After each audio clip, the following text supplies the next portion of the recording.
Travis pendekatan secara objektif. Jadi ada sebuah penelitian pasca peluncuran apa namanya iklan tersebut, iklan Super Bowl Toyota ini, ada sebuah perusahaan yang memang meneliti dari apa namanya 200 responden dia menggunakan panel 200 dengan dimana 100 orang itu yang menonton iklan dan 100 orang yang tidak.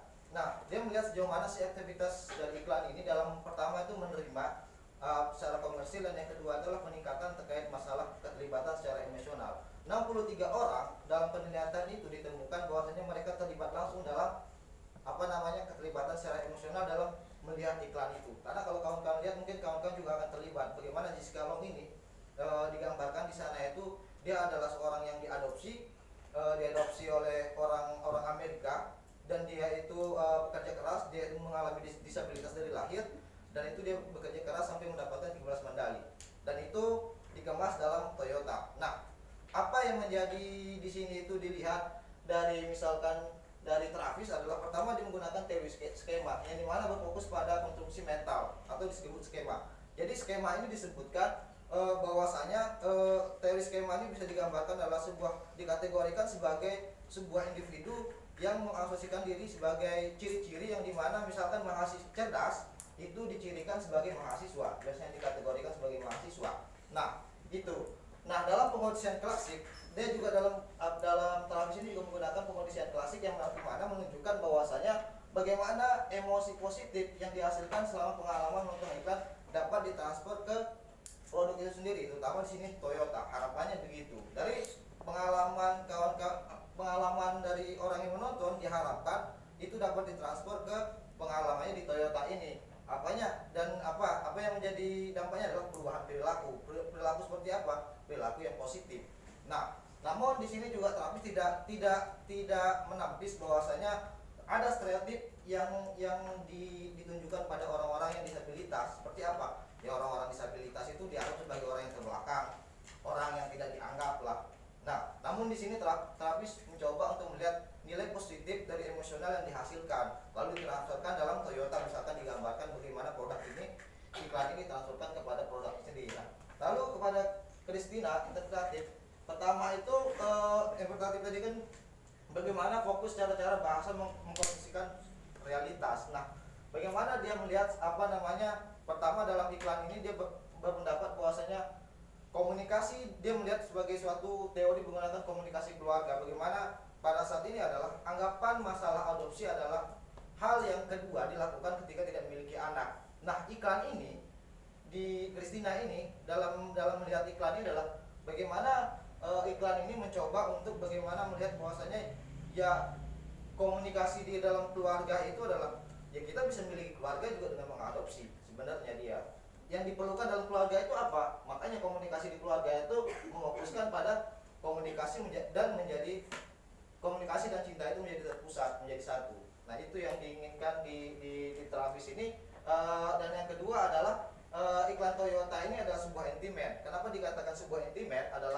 Ini adalah salah satu tokoh retoris mengatakan bahwasanya iklan Toyota adalah sebuah intimate yang dimana argumen dengan premis yang tidak disebutkan, ia meminta penonton untuk mengisi yang apa yang menghilangkan. Artinya apa?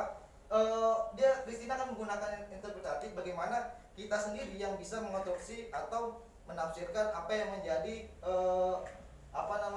realita yang terdapatkan. Jadi ketika Anda melihat iklan Toyota Super Bowl ini, diharapkan dalam pandangan interpretatif ini bahwasanya teman-teman itu mengisi apa yang menjadi makna dari iklan ini. Misalkan pertama, dari iklan ini dia melihat adalah bagaimana keluarga itu bisa utuh, bisa dengan adopsi. Yang kedua itu adalah bagaimana juga dia menunjukkan Amerika itu di sini itu diselipkan adalah negara paling nomor 1 di dunia dalam apa? Dalam kekuatan maupun ekonomi dan lainnya. Dia menunjukkan kejayaan Amerika. Makanya Toyota sini itu bekerja sama dengan Amerika. Dia juga menunjukkan itu secara teori. Nah, ini dua teori secara objektif dan interpretatif melihat dua berbeda dengan cara penerimaan pesan dari orang-orang. Yang satu melihat dari dampak positifnya, yang kedua adalah ya dampak positifnya ya kita sendiri yang menafsirkan bagaimana iklan ini. Iklan ini mendukung yang namanya tadi itu adopsi, terus yang kedua itu adalah bagaimana Toyota ini mencoba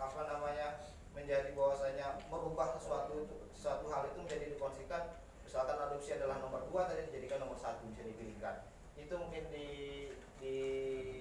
teori objektif dan kuantitatif ini. Baik teman-teman, saya akan melanjutkan apa yang sudah disampaikan pembahasan terkait dengan dua pendekatan ya yang bisa kita ketahui dari memandang teori komunikasi. Jadi tadi disampaikan ada dua. Yang pertama apa teman-teman? Pendekatan objektif, betul. Dan yang kedua interpretatif. Nah, di sini kita akan mengetahui perbedaan dari sudut pandang ahli teori objektif dengan ahli teori interpretatif. Yang pertama, ahli teori objektif. Mereka memandang kebenaran itu seperti apa sih? Nah, mereka memandang bahwa kebenaran itu tunggal, hanya ada satu kebenaran. Nah, maka interpretatif itu mereka memandang bahwa kebenaran, kebalikannya apa berarti teman-teman? Banyak, lebih dari satu, betul. Apa mas? Plural, jamak, ya. Atau majemuk, atau banyak, lebih dari satu. Nah, kemudian mereka memiliki statement seperti ini. Begitu suatu prinsip ditemukan dan divalidasi, dalam hal ini prinsip tersebut adalah teori, maka prinsip tersebut akan bertahan menjadi sebuah kebenaran selama fenomenanya masih seperti itu. Jadi ketika ada satu teori dengan sebuah realitas yang sama, teori tersebut masih akan bertahan menjadi sebuah kebenaran. Itu keyakinan mereka. Tetapi ketika realitasnya sudah berubah, maka teori tersebut bisa jadi sudah tidak berlaku kembali. Kurang lebih seperti itu. Selanjutnya, sedangkan dari para ahli teori interpretatif, teman-teman, di sini mereka tadi ya seperti yang teman-teman katakan, mereka memandang kebenaran itu lebih dari satu karena terbangun dari konstruksi sosial yang dibangun lewat komunikasi gitu ya di antara masyarakat. Jadi bisa banyak gitu, bisa banyak perspektif tentang kebenaran itu sendiri, khususnya kebenaran dari sudut pandang ilmu pengetahuan. Nah, mereka mempunyai statement seperti ini. Sebuah teori dinyatakan berhasil jika teori tersebut memberikan perspektif baru terhadap kehidupan manusia. Nah, itu standar mereka tentang sebuah teori. Next. Nah, ini ada kata-kata terakhir tentang kebenaran. Truth is a struggle, not a status. Itu dari James Anderson, seorang ahli komunikasi, teori komunikasi dari Universitas Utah. Next.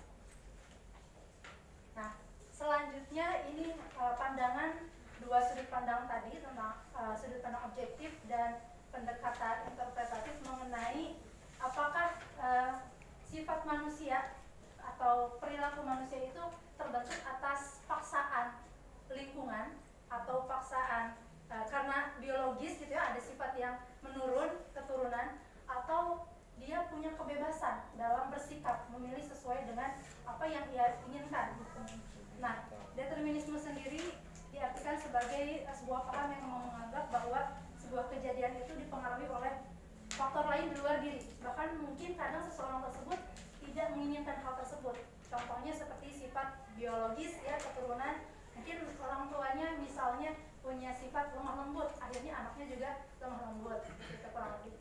Nah, kemudian juga dipengaruhi oleh lingkungan. Misalnya lingkungan tersebut orang-orangnya aktif berkomunikasi, misalnya seperti kita seperti ini, maka dia pun terbentuk menjadi pribadi yang aktif berkomunikasi. Atau dalam hal misalnya kita melanjutkan kuliah S2,